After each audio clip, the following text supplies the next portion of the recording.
नमस्कार, प्रादेशिक समाचार के साथ मैं मुग्धा तिवारी। पहले मुख्य समाचार। प्रधानमंत्री नरेंद्र मोदी कल वीडियो कॉन्फ्रेंस के माध्यम से पीएम किसान योजना की 10वीं किस्त करेंगे जारी। 20,000 करोड़ रुपए की धनराशि की जाएगी हस्तांतरित। मुख्यमंत्री ने राज्यवासियों से नए साल का जश्न घरों में रहकर मनाने की अपील की। राज्य में कोरोना के बढ़ते मामलों को लेकर प्रतिदिन 1 लाख कोरोना जांच का रखा गया लक्ष्य। केंद्र सरकार ने जल जीवन मिशन के तहत झारखंड के लिए 9,544 करोड़ रुपए की 315 जलापूर्ति योजनाओं को दी मंजूरी। और जीएसटी परिषद ने 46वीं बैठक में कपड़े पर वस्तु और सेवा कर जीएसटी की दर को 5% पर बनाए रखने का किया फैसला। भारत ने 8वीं बार अंडर 19 एशिया कप क्रिकेट का जीता खिताब, श्रीलंका को 9 विकेट से हराया। और अब समाचार विस्तार से। प्रधानमंत्री नरेंद्र मोदी 1 जनवरी को दोपहर 12:30 बजे वीडियो कॉन्फ्रेंस के माध्यम से प्रधानमंत्री किसान सम्मान निधि पीएम किसान योजना की 10वीं किस्त जारी करेंगे। प्रधानमंत्री 351 कृषक उत्पादक संगठनों को 14 करोड़ रुपए से अधिक का इक्विटी अनुदान भी जारी करेंगे। इस दौरान 10 करोड़ किसानों के खातों में 20,000 करोड़ रुपए से अधिक की धनराशि हस्तांतरित की जाएगी, जिससे 1,24,000 से अधिक किसानों को लाभ पहुंचेगा। इस कार्यक्रम के दौरान प्रधानमंत्री कृषक उत्पादक संगठनों के साथ वार्तालाप करेंगे और राष्ट्र को संबोधित भी करेंगे। केंद्रीय कृषि मंत्री भी इस अवसर पर उपस्थित रहेंगे। प्रधानमंत्री किसान योजना के आरंभ से अब तक 11 करोड़ 50 लाख से अधिक लाभार्थी किसानों के बैंक खातों में सीधे 1,60,000 करोड़ रुपए से अधिक की धनराशि हस्तांतरित की जा चुकी है। 15 से 18 वर्ष आयु वर्ग के पात्र लाभार्थी कल से कोविन पोर्टल पर अपना पंजीकरण करा सकते हैं। स्वास्थ्य मंत्रालय ने कहा है कि लाभार्थियों के लिए टीकाकरण केंद्र पर भी पंजीकरण की सुविधा उपलब्ध होगी। इस आयु वर्ग को केवल कोवैक्सीन की डोज दी जाएगी। प्रधानमंत्री नरेंद्र मोदी ने इस महीने की 25 तारीख को राष्ट्र के नाम संबोधन में 15 से 18 वर्ष की आयु वर्ग के लिए 3 जनवरी से टीकाकरण शुरू करने की घोषणा की थी।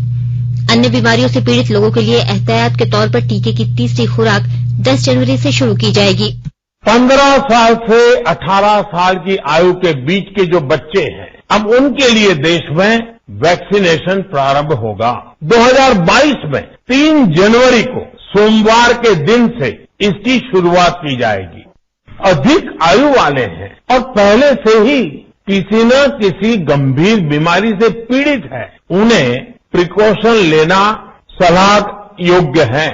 60 वर्ष से ऊपर की आयु के कोमॉर्बिडिटी वाले नागरिकों को उनके डॉक्टर की सलाह पर वैक्सीन की प्रिकॉशन डोज का विकल्प उनके लिए उपलब्ध होगा। ये भी 10 जनवरी से प्रारंभ होगा। इधर झारखंड में 15 से 18 वर्ष आयु वर्ग के लिए कोविड-19 टीकाकरण की तैयारी को लेकर स्वास्थ्य विभाग ने सभी जिलों के उपायुक्तों को दिशा निर्देश जारी कर दिए हैं। स्वास्थ्य मंत्री बन्ना गुप्ता ने बताया कि 3 जनवरी से किशोरों के लिए टीकाकरण अभियान की शुरुआत के लिए स्कूलों में क्लस्टर बनाकर टीका देने की व्यवस्था की जाएगी। स्कूलों में बनाए जाने वाले क्लस्टर में वॉक इन और कोविन पोर्टल पर पंजीकरण कराकर आने वाले किशोरों को टीका लगाया जाएगा। वहीं दूसरी तरफ स्वास्थ्य विभाग ने आगामी 10 जनवरी से 60 वर्ष से अधिक आयु के लोगों के लिए बूस्टर डोज देने की कार्य योजना भी तैयार कर ली है। राज्य में कोरोना संक्रमण के बढ़ते मामलों को लेकर मुख्यमंत्री हेमंत सोरेन की अध्यक्षता में आज उच्च स्तरीय बैठक आयोजित हुई। मुख्यमंत्री हेमंत सोरेन ने राज्यवासियों से अपील की है कि कोरोना के बढ़ते संक्रमण के बीच सभी लोग सतर्कता बरतें और अपने घरों में रहकर नए साल का जश्न मनाएं। श्री सोरेन सबसे कोविड उपयुक्त व्यवहार का पालन करने की अपील की है। स्वास्थ्य मंत्री बन्ना गुप्ता ने बताया कि बैठक के दौरान लिए गए प्रमुख फैसलों में टेस्टिंग क्षमता को बढ़ाने का निर्णय लिया गया है। इसमें प्रतिदिन 1 लाख कोरोना जांच करने का लक्ष्य रखा गया है। स्वास्थ्य मंत्री ने 15 जनवरी तक टीके की पहली और दूसरी डोज 100% पूर्ण करने का आश्वासन दिया है। झारखंड में ओमिक्रॉन वेरिएंट का एक भी मामला अभी तक नहीं प्रकाश में आया है, लेकिन ये सच्चाई है कि पॉजिटिव केस की संख्या बढ़ी है और थोड़ी तेज गति में स्प्रेड हो रहा है। जितने हमारे सैंपल गए थे 28 के करीब, एक भी सैंपल में इस बात को नहीं उल्लेखित किया है कि यहाँ ओमिक्रॉन का एक भी पॉजिटिव है। अभी हमारे पास राज्य में 28,261 बेड हमारे पास ऑलरेडी हैं और हम लगातार अपने सीसीयू को, आईसीयू को, एनआईसीयू को, पीकू को, चाइल्ड मदर यूनिट को, सभी चीजों को दुरुस्त कर रहे हैं और 1 महीने में हमने करीब 55 लाख के आसपास जो है नए लोगों को वैक्सीनेट किया है। स्वास्थ्य मंत्री ने बताया कि पिकनिक स्पॉट और पर्यटन स्थलों पर कोविड जांच की सुविधा बढ़ाई जाएगी। श्री गुप्ता ने कहा कि कोरोना संक्रमण के प्रसार को देखते हुए आपदा प्रबंधन की बैठक अगले सप्ताह आयोजित होगी।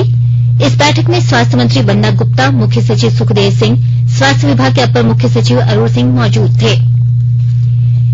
स्वास्थ्य मंत्री बन्ना गुप्ता ने कहा है कि सरकार द्वारा नववर्ष के समारोह पर कोई भी प्रतिबंध नहीं लगाया गया है।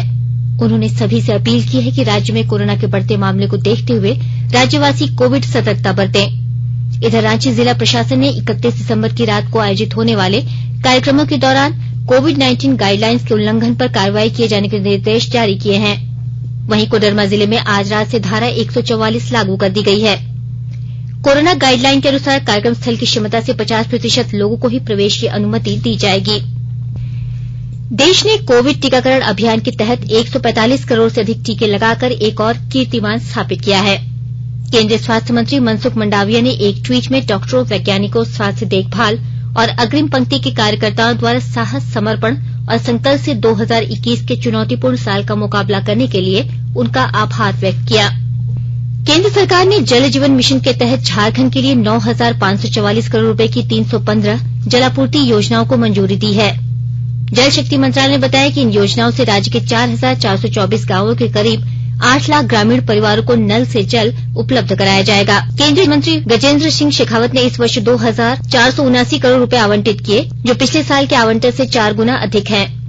केंद्रीय मंत्री ने 2024 तक हर ग्रामीण घर में नल से जल की आपूर्ति का प्रावधान करने के लिए राज्य को पूर्ण सहायता प्रदान करने का आश्वासन दिया है। जल जीवन मिशन के शुभारंभ के समय झारखंड में केवल 3,45,000 ग्रामीण घरों में नल से जल की आपूर्ति होती थी। मंत्रालय ने बताया कि पिछले 28 महीनों में राज्य में 6,73,000 घरों में नल के पानी का कनेक्शन उपलब्ध कराया गया है। जीएसटी परिषद की 46वीं बैठक में जीएसटी परिषद ने कपड़े पर वस्तु और सेवा कर जीएसटी की दर को 5% पर यथास्थिति बनाए रखने का फैसला किया है। वित्त मंत्री निर्मला सीतारमण ने जीएसटी परिषद की बैठक के बाद पत्रकारों को जानकारी देते हुए कहा कि कपड़े पर जीएसटी का मामला कर दर युक्तिसंगत समिति को भेजा जाएगा। समिति अपनी रिपोर्ट अगले साल फरवरी तक प्रस्तुत करेगी। फिलहाल जीएसटी परिषद ने कपड़े पर जीएसटी दर में कोई वृद्धि नहीं करने का फैसला किया है। केंद्रीय शिक्षा मंत्री धर्मेंद्र प्रधान 1 जनवरी 2022 से 100 दिन के अभियान पढ़े भारत का शुभारंभ करेंगे। इसका उद्देश्य विद्यार्थियों के सीखने के स्तर में सुधार लाना है। अभियान के तहत बच्चों में रचनात्मकता, विवेचनात्मकता, शब्दावली और मौखिक तथा लिखित रूप से अभिव्यक्ति की योग्यता विकसित की जाएगी। बाल वाटिका के स्तर से लेकर 8वीं कक्षा तक के बच्चों को इस अभियान से जोड़ा जाएगा। इस दौरान पढ़ाई को रुचिकर और आनंदमय बनाने पर ध्यान केंद्रित करते हुए प्रत्येक समूह के लिए प्रति सप्ताह एक कार्यक्रम तैयार किया गया है। यह अभियान अगले वर्ष 10 अप्रैल तक आयोजित किया जाएगा। देवघर पुलिस ने 8 साइबर अपराधियों को गिरफ्तार किया है। गिरफ्तार किए गए साइबर अपराधियों के पास से 9 मोबाइल फोन और 19 सिम कार्ड बरामद किए गए हैं। साइबर डीएसपी सुमित प्रसाद ने बताया कि सारठ थाना क्षेत्र के चरकमारा गांव से 8 साइबर अपराधियों को गिरफ्तार किया है।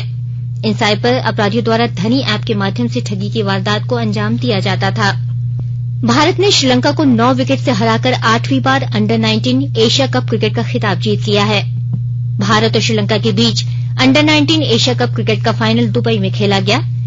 बारिश के कारण 38 ओवरों में श्रीलंका ने 107 रन बनाए। जवाबी पारी में भारत ने 9 विकेट से मैच अपने नाम कर लिया। श्रीलंका ने टॉस जीतकर पहले बल्लेबाजी का फैसला किया था। अंत में मुख्य समाचार एक बार फिर।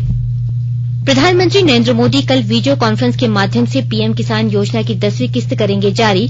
20,000 करोड़ रुपए की धनराशि की जाएगी हस्तांतरित। मुख्यमंत्री ने राज्यवासियों से नए साल का जश्न घरों में रहकर मनाने की अपील की। राज्य में कोरोना के बढ़ते मामलों को लेकर प्रतिदिन 1 लाख कोरोना जांच का रखा गया लक्ष्य। केंद्र सरकार ने जल जीवन मिशन के तहत झारखंड के लिए 9,544 करोड़ रुपए की 315 जलापूर्ति योजनाओं को दी मंजूरी। और जीएसटी परिषद ने 46वीं बैठक में कपड़े पर वस्तु और सेवा कर जीएसटी की दर को 5% पर बनाए रखने का किया फैसला। भारत ने 8वीं बार अंडर 19 एशिया कप क्रिकेट का जीता खिताब, श्रीलंका को 9 विकेट से हराया। प्रादेशिक समाचार एकांश रांची द्वारा आज इस वर्ष का अंतिम समाचार का प्रसारण किया जा रहा है। आकाशवाणी रांची अपने सभी श्रोताओं को नववर्ष 2022 की हार्दिक शुभकामनाएं देता है। इसके साथ ही आकाशवाणी रांची से प्रादेशिक समाचार का ये बुलेटिन समाप्त हुआ। नमस्कार।